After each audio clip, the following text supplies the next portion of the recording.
सुप्रभात बिहार, मैं हूं आपके साथ सुमित झा। दो गुटों में भिड़ंत के बाद पटना में काफी देर तक बवाल मचा रहा और इस दौरान पथराव हुआ, आगजनी हुई, बमबाजी हुई और फायरिंग भी की गई। पुलिस मौके पर मौजूद थी, लेकिन उपद्रवियों को रोकने की जहमत नहीं उठाई। बाद में अधिकारी मौके पर पहुंचे और जांच की खानापूर्ति की गई। दिल कर दिया गया है पूरे उपद्रव, तोड़फोड़ और आगजनी की ये तस्वीरें पटना की हैं।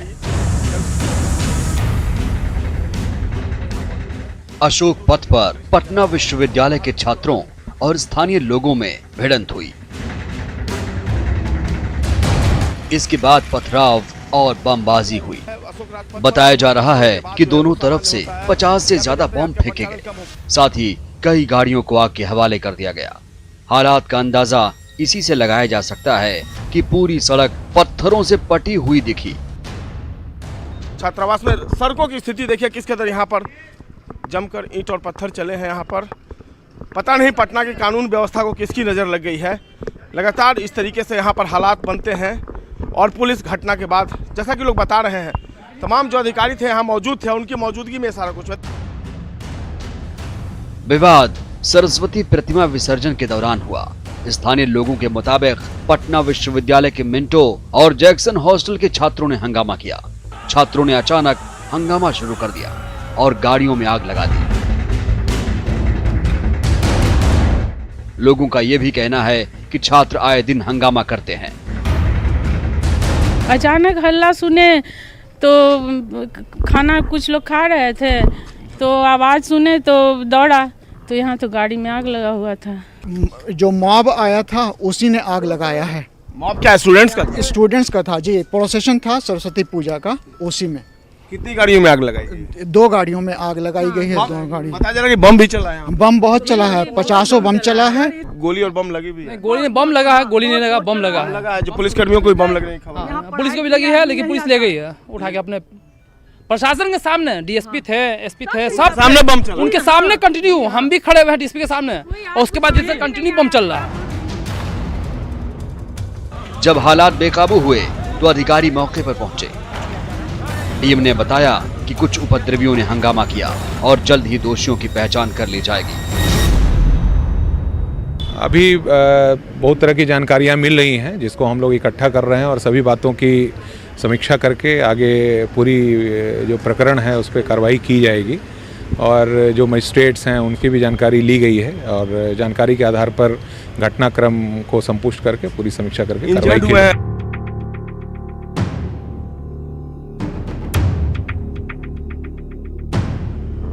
विसर्जन जुलूस में सुरक्षा के पुख्ता इंतजाम के दावे किए गए थे।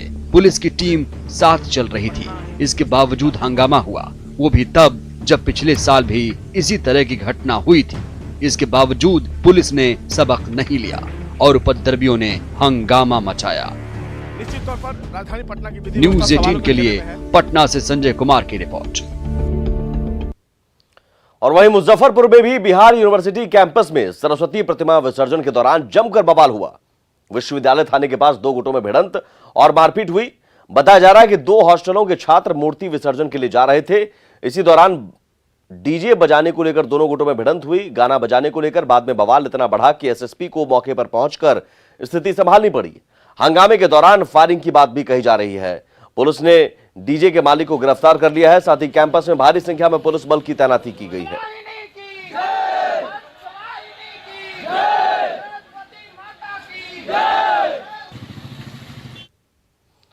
मुजफ्फरपुर में सरस्वती प्रतिमा विसर्जन के दौरान 3 युवक डूबने से बाल बाल बच गए। घटना सिकंदरपुर के बूढ़ी गंडक नदी के सीढ़ी घाट की है, जहां कुछ युवक नाव पर प्रतिमा लेकर पानी में जा रहे थे।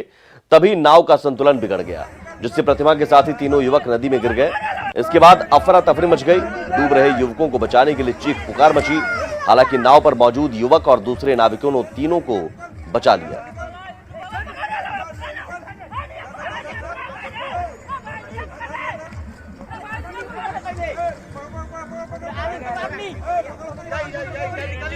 विसर्जन में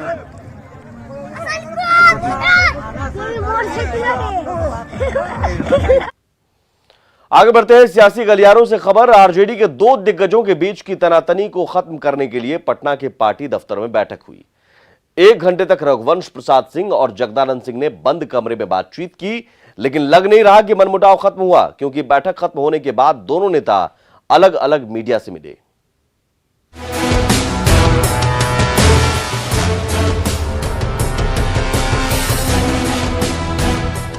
आरजेडी के दो दिग्गजों के बीच पार्टी दफ्तर में बैठक हुई। राष्ट्रीय अध्यक्ष के कमरे में रघुवंश प्रसाद सिंह और जगदानंद सिंह के बीच घंटे भर तक बातचीत हुई, लेकिन जब दोनों बाहर निकले तो मीडिया से एक साथ नहीं, अलग अलग मिले। हां, यह जरूर कहा कि सब कुछ ठीक है। आज मध्य मार्ग चलेगा, मध्य मार्ग चलेगा। पहले से ज्यादा बिगड़ी हुई स्थिति थी, उसको सुधारने का प्रयत्न में जहां तहां लोगों को असुविधाएं हुई है, लेकिन मध्य मार्ग चलेगा जो सिस्टमेटिक लोग सब कर रहे हैं, ऐसा हमको लोगों ने। ये दल और पार्टी है, और दल और पार्टी के कार्यक्रम को एक्सीलरेट करने के लिए कहना एक ग्रीवांसेस का पार्ट नहीं है, रूटीन वर्क का पार्ट है। आप लोग जो विवाद को तलाश रहे हैं, हमारे पूरी दल पार्टी में किसी स्तर पर कोई विवाद नहीं है। सवाल है कि जब सब कुछ ठीक था, फिर मीडिया से अलग अलग क्यों मिले आरजेडी के दो दिग्गज? रघुवंश प्रसाद सिंह और जगदानंद सिंह ने साथ साथ क्यों नहीं की पीसी? क्या मतभेद खत्म करने की लालू की कोशिश हो गई फेल? दरअसल रघुवंश प्रसाद सिंह और जगदानंद सिंह के बीच का मनमुटाव पहले भी जाहिर होता रहा है। बात यहां तक बढ़ गई कि रघुवंश प्रसाद सिंह को रिम्स में भर्ती लालू प्रसाद को पत्र लिखना पड़ा। शनिवार को रिम्स में लालू प्रसाद से रघुवंश प्रसाद सिंह की मुलाकात होनी है। सूत्र बताते हैं कि मुलाकात के पहले इसी मनमुटाव को दूर करने की लालू प्रसाद ने कोशिश की। रघुवंश प्रसाद सिंह को जगदानंद सिंह से मिलने की सलाह दी, लेकिन बैठक के बाद भी मनमुटाव खत्म होता नहीं दिख रहा है। पार्टी है हमारे, तो हमारे पार्टी में हम आवेंगे जाएंगे, पूछ कर जाएंगे। आज ना जाना हमको पूछ कर होगा। पार्टी है हमारा, ऑफिस है कि ना। चुनावी साल में जब बाकी पार्टियां चुनाव जीतने की रणनीति बनाने में जुटी हुई हैं, वैसे समय में आरजेडी के दो बड़े नेताओं के बीच का यह मनमुटाव पार्टी के लिए फायदेमंद तो नहीं माना जा सकता। न्यूज़ 18 के लिए पटना से अमित कुमार सिंह की रिपोर्ट। वहीं आरजेडी के प्रदेश अध्यक्ष जगदानंद सिंह प्रशांत किशोर पर अपने बयान से पलट गए हैं। गुरुवार को जगदानंद सिंह ने प्रशांत किशोर की तुलना गंदे नाले के पानी से की थी, लेकिन बाद में उन्होंने कहा कि उनके बयान को गलत तरीके से पेश किया गया। आप लोग भी किसी विषयों के बहुत गंदे ढंग से समाज में डाल देते हैं। कोई भी मुझे दिखा दे कि मैंने कहीं कहा है कि प्रशांत किशोर नाली के कीड़े हैं। आरजेडी के प्रदेश अध्यक्ष जगदानंद सिंह आजकल मीडिया से नाराज हैं। कह रहे हैं आप लोगों ने गंदे तरीके से मेरी बात को आगे बढ़ा दिया। मैंने तो प्रशांत किशोर के बारे में ऐसा कहा ही नहीं। तो क्या सच में जगदानंद सिंह ने ऐसा कुछ नहीं कहा था? जवाब जानने के लिए उनका गुरुवार वाला बयान ही सुन लेते हैं। हम नहीं समझ पा रहे हैं, क्या गंदे नाले से आप बाल्टी में पानी निकालोगे तो उसको क्या प्रयोग करोगे अपने रसोई घर में या पीने में? अरे वो गंदे लोग हैं, वो गंदगी में पड़े हुए लोग कहाँ जा रहे हैं, नहीं जा रहे हैं।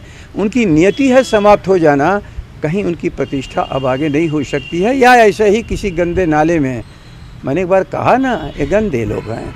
उस जमात का कोई आदमी, हम नीतीश नहीं हैं कि हम संघ मुक्त की बात करें और संघ के गोदी में चले जाएं। जिन्हें हम लोग ने गंदा मान लिया, सदा के लिए गंदा मान लिया। सुना आपने जगदानंद सिंह ने गुरुवार को क्या कहा था। अब एक बार फिर जगदानंद सिंह के गुरुवार और शुक्रवार वाले बयान को एक साथ सुन लीजिए। आप लोग भी किसी विषयों के बहुत गंदे ढंग से समाज में डाल देते हैं। कोई भी मुझे दिखा दे कि मैंने कहीं कहा है कि प्रशांत किशोर नाली के कीड़े हैं। यही व्याख्या अखबारों तक चली गई। आप बताओ किसी के पास होगा जो मैंने कहा। हम नहीं समझ पा रहे हैं, क्या गंदे नाले से आप बाल्टी में पानी निकालोगे तो उसको क्या प्रयोग करोगे अपने रसोई घर में या पीने में? अरे वो गंदे लोग हैं, वो गंदगी में पड़े हुए लोग कहाँ जा रहे हैं, नहीं जा रहे हैं। उनकी नियति है समाप्त हो जाना, कहीं उनकी प्रतिष्ठा अब आगे नहीं हो सकती है। या ऐसे ही किसी गंदे नाले में, मैंने एक बार कहा ना, ये गंदे लोग हैं। वाह जगदानंद जी वाह, पहले खुद बयान देते हैं, प्रशांत किशोर की तुलना गंदे नाली के पानी से करते हैं और फिर मीडिया पर बात को गलत ढंग से पेश करने का ठीकरा फोड़ने लगते हैं। एक आदमी मुझे बता दे, मैं तो उस समय बेबस। कहीं ये लालू प्रसाद के बेटे यानी तेज प्रताप यादव के उस बयान का असर तो नहीं है जिसमें तेज प्रताप ने आपसे बयान वापस लेने को कहा था। जगदानंद जी को हम चैनल के माध्यम से बोलना चाहेंगे कि अगर इस तरीके का वो बयान दिए हैं तो इस ऐसे बयान से वो बचें। जगदानंद सिंह के बयान से पलटने का चाहे जो कारण हो, ये तो वही जानते होंगे। वैसे जोश में नेताओं की जुबान अक्सर फिसल ही जाती है। न्यूज़ 18 के लिए पटना से अमित कुमार सिंह के साथ ब्यूरो रिपोर्ट। दिल्ली के बाद बिहार में भी इसी साल चुनाव होने हैं, लिहाजा बिहार की सियासत अब पूरी तरह दिल्ली शिफ्ट हो चुकी है। बिहार के लिए दिल्ली का चुनाव सभी दलों के लिए साख का सवाल है, क्योंकि बिहार के तकरीबन सभी दल इस दंगल में उतर चुके हैं। बिहार की कोई भी पार्टी हो, मुख्यालय पटना में जरूर है, लेकिन लगभग सभी पार्टी कार्यालयों में सन्नाटा है। ऐसा नहीं है कि कार्यकर्ताओं की कमी हो गई है, बल्कि सन्नाटा इसलिए है कि दिल्ली में 8 फरवरी को मतदान है, जहां करीब 31% पूर्वांचली मतदाता हैं। दिल्ली चुनाव में सभी पार्टियां इन मतदाताओं को अपने पाले में करने की जुगत में है। यही वजह है कि बिहार के लगभग सभी पार्टी के नेता और कार्यकर्ता दिल्ली में कैंप कर रहे हैं। वहाँ हम लोगों के मतदाता भी हैं और सब के सब लोग एनडीए के पक्ष में, चाहे जदयू हो, लोजपा हो या भारतीय जनता पार्टी का कैंडिडेट है, सब उनके पक्ष में मतदान करने के लिए तैयार हैं। जेडीयू की माने तो नरेंद्र मोदी और नीतीश कुमार ने विकास का मॉडल सेट किया है, जिसकी वजह से दिल्ली के लोग एनडीए के पक्ष में वोट करने जा रहे हैं। इधर कांग्रेस कहती है कि शीला दीक्षित के काम के साथ पूर्वांचल के लोग हैं, इसलिए पार्टी नेता दिल्ली में कैंप कर रहे हैं। और तो और आरएलएसपी दिल्ली में चुनाव नहीं लड़ रहे, लेकिन पार्टी प्रमुख उपेंद्र कुशवाहा वहां चुनाव प्रचार में जुटे हैं। यूं कहे कि जो पूर्वांचल से गए मतदाता, पूर्वी उत्तर प्रदेश के मतदाताओं की भी संख्या बहुत बड़ी है। उनकी भूमिका दिल्ली के विधानसभा क्षेत्रों में काफ़ी महत्वपूर्ण है। बिहारी और पूर्वांचल के लोग कि उसमें एक प्रमुख भूमिका अब हो गई है, तो स्वाभाविक है कि बिहार के जो पॉलिटिकल पार्टियां हैं, मैं समझता हूँ इस चुनाव में तो सभी चुनाव लड़ रहे हैं, तो वो उनके नेता वहाँ कैंप करेंगे। पूर्वांचल का बहुत बड़ी भूमिका पिछले चुनाव में भी रही और इस बार के चुनाव में भी बड़ी भूमिका रहेगी। दिल्ली विधानसभा चुनाव के परिणाम 11 फरवरी को आएंगे, मतलब 11 दिन के बाद पता चल जाएगा कि दिल्ली के लोगों पर बिहारी नेता कितना असर डाल पाते हैं। केजरीवाल का रिन्यूअल होता है या फिर एनडीए की डबल इंजन की सरकार बनती है। नीलकमल, न्यूज़ 18 पटना। आगे बढ़ते हैं। राजधानी पटना की सब्जी मंडियों में खुलकर नियमों की धज्जियां उड़ाई जा रही हैं। सबको पता है कि बिहार में पॉलिथीन बैन है, फिर भी आम से लेकर खास तक भर भर कर पॉलिथीन में सब्जी ले जा रहे हैं और दुकानदार दे भी रहे हैं।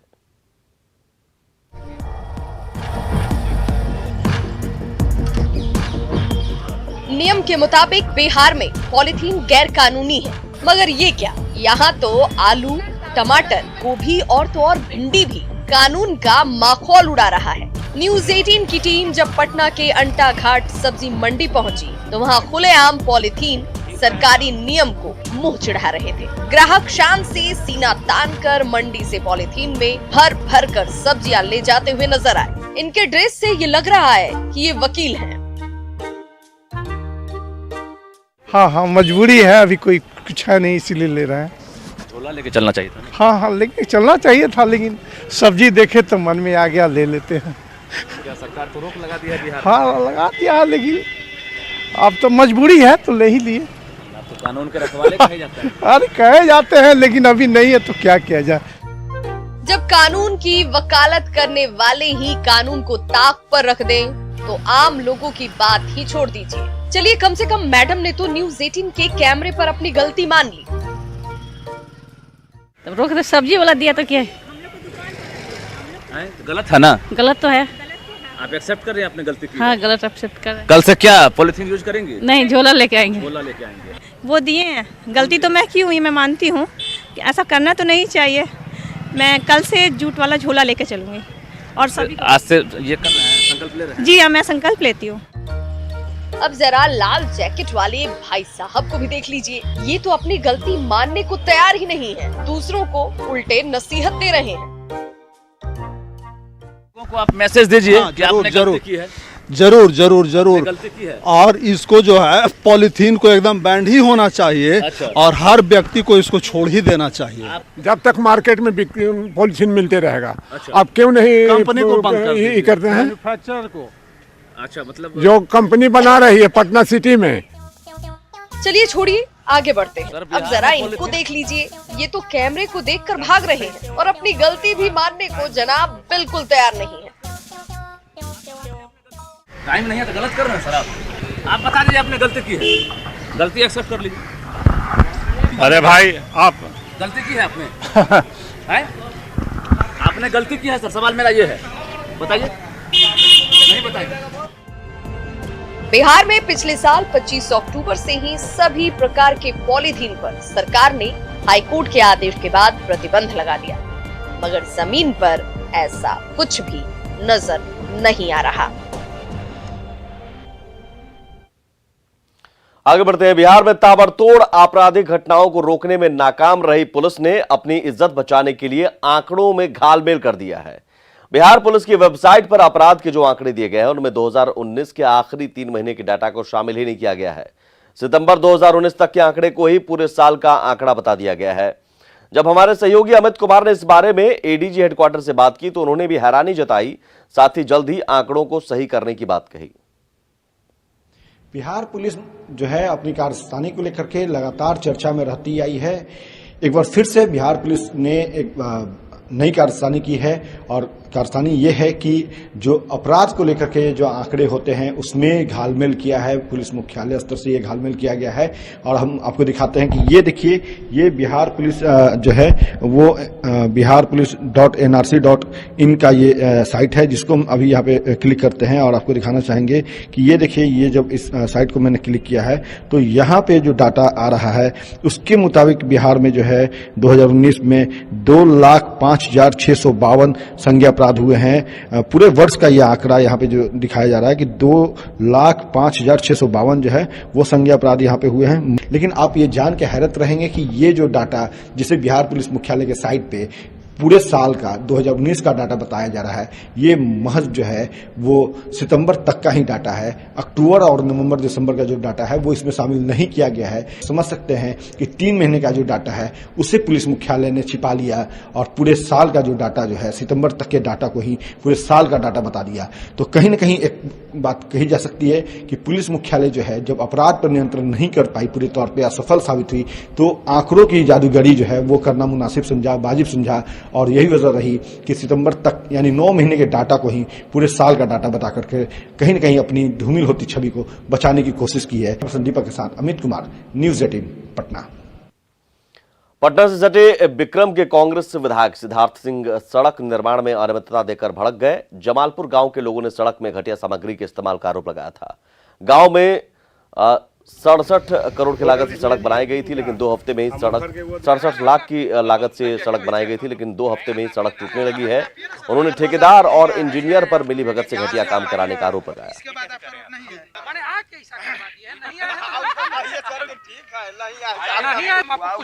और अंदर मत कीजिए, पुराना रोड है। हाँ सर, पुराना है। क्या ये गिट्टी है कि बोल्डर है? ग्रामीणों ने मुझे ये जानकारी दी कि सड़क का निर्माण करीब 1 महीना के अंदर हुआ है और 1 महीना के अंदर ही सारा सड़क ढह रहा है। तो निश्चित रूप से मैं यहाँ का प्रतिनिधि हूँ, तो यहाँ पर पहुँचा तो देखा कि ठेकेदार के गाड़ी पर एसडीओ जा रहे हैं निरीक्षण करने के लिए। तो हम कहा कि जब ठेकेदार के गाड़ी पर एसडीओ और एग्जीक्यूटिव घूमेगा तो किस तरह से विभाग का काम होगा, ये खुद आप कल्पना कर सकते हैं। और अब बात गया के ढुंगेश्वरी पहाड़ की, जहां गुफा में भगवान बुद्ध और माता ढुंगेश्वरी की एक साथ पूजा होती है। जिस गुफा में राजकुमार सिद्धार्थ ने तपस्या की थी उसे पर्यटक स्थल के तौर पर विकसित करने के लिए कई तरह की योजनाओं पर काम चल रहा है।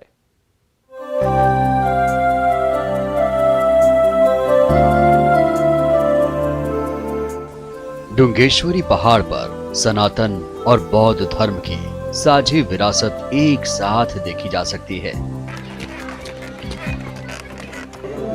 एक गुफा में माता ढुंगेश्वरी और भगवान बुद्ध की प्रतिमा एक साथ स्थापित है।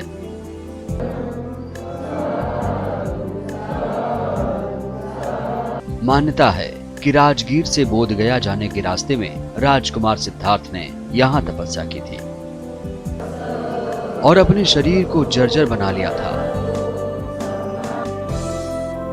यहाँ से निराश होकर सिद्धार्थ बोध गया जा रहे थे तो सुजाता ने उन्हें खीर बनाकर खिलाया था, जिसके बाद उन्हें मध्यम मार्ग का एहसास हुआ और उन्होंने बोध गया में पीपल के पेड़ के नीचे ध्यान लगाया और ध्यान प्राप्त कर बुद्ध कहलाए।